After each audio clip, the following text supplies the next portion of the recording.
नमस्कार, मैं हूं Krishna Gopal. KG arts classes YouTube channel में आपका एक बार फिर से हार्दिक स्वागत और अभिनंदन। आज हम बात करने जा रहे हैं सूर्यकांत त्रिपाठी निराला की जो कविता है मात्र वंदना के बारे में। जैसा कि अपन पहले पढ़ चुके हैं सूर्यकांत त्रिपाठी निराला का कवि परिचय और उसकी एक कविता अभी न होगा मेरा अंत, अभी अभी तो आया है मेरे जीवन में मृदुल वसंत। उस कविता को यदि अभी तक आपने नहीं देखा है और उसकी सप्रसंग व्याख्या मैं कर चुका हूं जो पिछले वाले वीडियो में है, जिसका आप डिस्क्रिप्शन में जाके लिंक पे क्लिक करके पुराने वीडियो भी देख सकते हैं। साथ ही आप KG arts classes YouTube channel को लाइक और सब्सक्राइब करना ना भूले ताकि आगे आने वाले वीडियो के नोटिफिकेशन भी आपको प्राप्त हो सके। चलो हम बात करते हैं सूर्यकांत त्रिपाठी निराला की कविता मात्र वंदना। जिस मात्र वंदना कविता में कवि ने मातृभूमि भारत माँ को अनुरोध करते हुए उसे ऐसी शक्ति देने के लिए कहा है जिसके द्वारा वो अपने स्वार्थ और परिश्रम रूपी जीवन के जितना भी श्रम के माध्यम से जो फल कर्म फल अर्जित किया है वो सब माँ भारती के चरणों में न्योछावर कर देना चाहते हैं, समर्पित कर देना चाहते हैं माँ के चरणों में। तो कविता को हम पहले एक बार पढ़ लेते हैं, उसके बाद प्रत्येक शब्द का अर्थ है उसको समझते हुए हम इस संपूर्ण कविता की सप्रसंग व्याख्या करेंगे। जैसा कि मात्र वंदना कविता सूर्यकांत त्रिपाठी निराला की है, जिसमें कविता इस प्रकार से है। नर जीवन के स्वार्थ सकल बलि हो तेरे चरणों पर मां, मेरे श्रम सिंचित सफल, जीवन के रथ पर चढ़कर सदा मृत्यु पथ पर बढ़कर, महाकाल के खड़तर सर सह सकूं मुझे तू कर दृढ़तर, यानी इतना मजबूत तू मुझे बना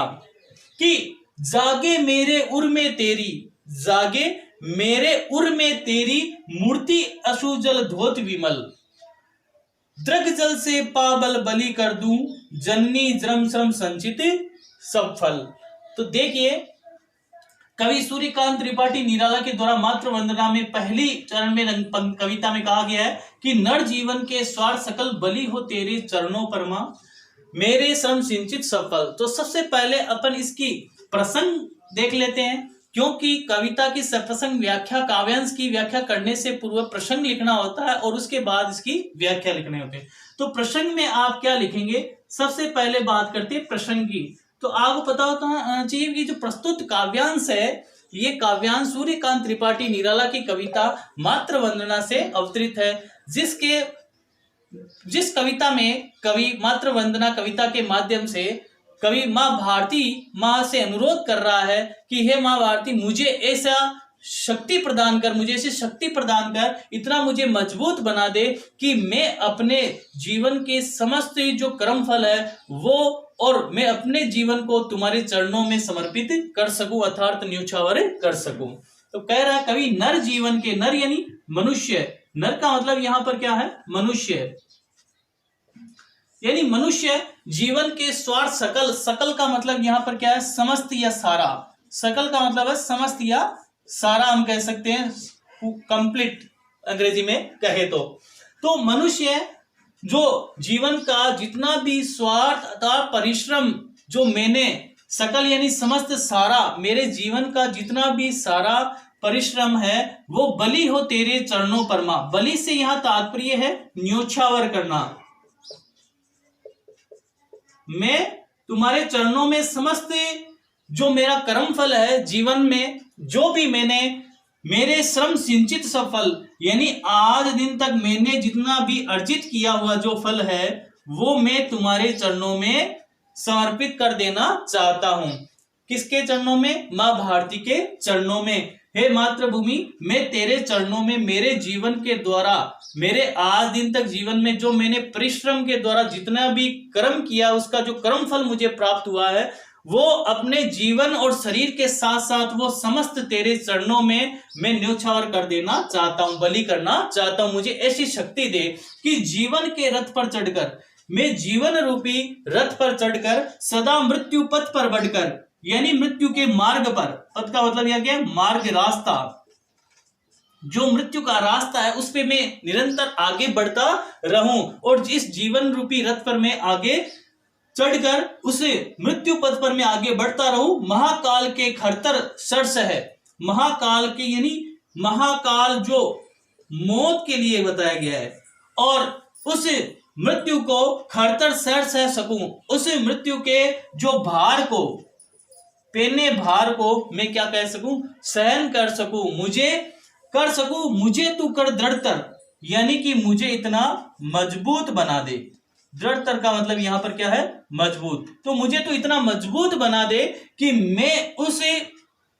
जो मृत्यु रूपी, जो महाकाल रूपी जो मृत्यु का मार्ग है, उसके जो आने वाला जो पेना भार है, उस भार को मैं सहन कर सकूं। तू मुझे इतना मजबूत बना दे कि मैं इस मृत्यु के पथ पर आगे निरंतर बढ़ता रहूं। इन जीवन यानी जीवन रूपी जो बाधाएं हैं, मुसीबतें हैं, उससे मैं सहन कर सकूं। ऐसी मुझे शक्ति प्रदान कर, इतना तू मुझे मजबूत बना दे। और वो कब होगी, जब जागे मेरे उर में तेरी, यानी मेरे उर में, उर का मतलब यहां पर क्या है, उर का मतलब है हृदय, उर का मतलब है यहां पर हृदय, कि मेरे उर में यानी मेरे हृदय में तेरी मूर्ति असूजल ध्वोत विमल, मेरे हृदय में हे मां भारती मात्र हुई तेरी एक मूर्ति है, वो उजायमान हो अर्थात प्रकट हो, अर्थात उसका प्रतिबिंब हमेशा मेरे मन और मस्तिष्क में, मेरे हृदय में उसका बनता रहे, ताकि मुझे तेरा ख्याल आता रहे और उसे मैं अश्रु जल से धोत विवल, मैं उसे अपने आंसुओं के जल से धोकर और तुम्हें स्मरण करता रहूं, अर्थात तेरी मूर्ति मेरे हृदय में स्मरण होती रहे, याद आती रहे। और द्रग जल से पा बल बलि कर दूं जननी श्रम जन्म श्रम संचित फल, यानी मैं द्रग जल यानी आंखों से निकलने वाला जल यानी आंसू, आंखों से निकलने वाला जल यानी आंसू, और उस आंसुओं के जल के साथ ही मैं अपने जीवन को बलि, फिर से आ गया बलि यानी बलिदान अर्थात न्योछावर मैं कर सकूं, अर्थात मैं अपने अश्रु यानी आंखों के जल के साथ में मैं अपने जीवन को मां भारती तेरे चरणों में समर्पित कर, अर्थात न्योछावर कर सकूं। जननी यानी मां भारती, मां हे मां, जन्म श्रम संचित फल, परिश्रम, श्रम का मतलब यहां जो परिश्रम के द्वारा संचित यानी एकत्रित या इकट्ठा किया हुआ फल, जो कर्म फल मुझे प्राप्त हुआ है, अर्थात मेरे जीवन में आज दिन तक मां भारती परिश्रम के माध्यम से, मैंने श्रम के माध्यम से जितना कुछ भी कर्म फल एकत्रित किया है, वो समस्त कर्म फल मेरे आंसुओं के जल के साथ मैं अपने जीवन को तुम्हारे चरणों में समर्पित कर देना चाहता हूं, न्योछावर कर देना चाहता हूं। हे मां भारती मुझे ऐसी शक्ति प्रदान कर। सूर्यकांत त्रिपाठी निराला इस कविता में इस प्रकार से मां भारती के चरणों में अपने अश्रु जल के साथ संपूर्ण जीवन को समर्पित कर देना चाहते, न्योछावर कर देना चाहते हैं। तो इस प्रकार से इस कविता की आपको व्याख्या करनी है। प्रसंग मैंने आपको बता दिया, फिर से बता देता हूं। प्रस्तुत काव्यांश हमारी पाठ्य पुस्तक में संकलित सूर्यकांत त्रिपाठी निराला की कविता मातृ वंदना से लिया गया है, जिसमें कवि मां भारती मातृभूमि से अनुरोध कर रहा है कि मुझे तुम ऐसी शक्ति प्रदान करो जिसके माध्यम से मैंने अपने जो स्वार्थ और परिश्रम के द्वारा जितना भी कर्मफल अर्जित किया है वो मैं तुम्हारे चरणों में समर्पित अर्थात न्योछावर कर देना चाहता हूं।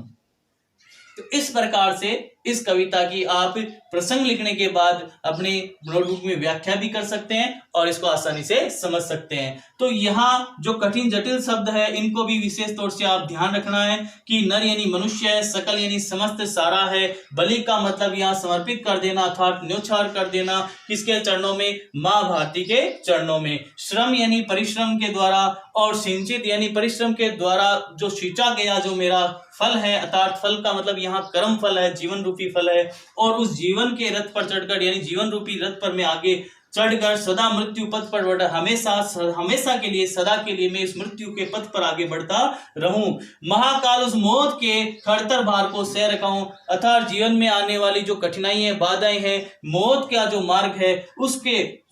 जो पेना सर सह का मतलब खड़तर का मतलब यहाँ है कि पेना और तीखा जो भार है उसको मैं सहन कर सकूं। तू मुझे इतना दृढ़ यानी मजबूत बना दे कि मेरे हृदय में, उर का मतलब यहाँ क्या, हृदय में तेरी मूर्ति अर्थात तेरा एक स्मरण होता रहे, तू मुझे याद आती रहे,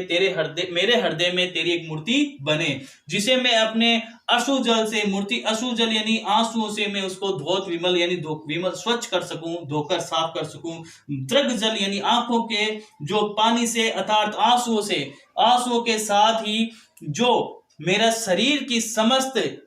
मेरे शरीर को तेरे चरणों में समर्पित कर देना चाहता हूं। जननी मां भारती, मेरे परिश्रम के द्वारा अर्जित एकत्रित किया हुआ समस्त कर्मफल है वो मैं तेरे चरणों में समर्पित कर देना चाहता हूं। तो इस प्रकार से इस मात्र वंदना की यहां पर व्याख्या की गई है। कमेंट्स बॉक्स में अपना प्रत्युत्तर जरूर दें और साथ ही आप इस चैनल को सब्सक्राइब और शेयर करना ना भूलें। धन्यवाद।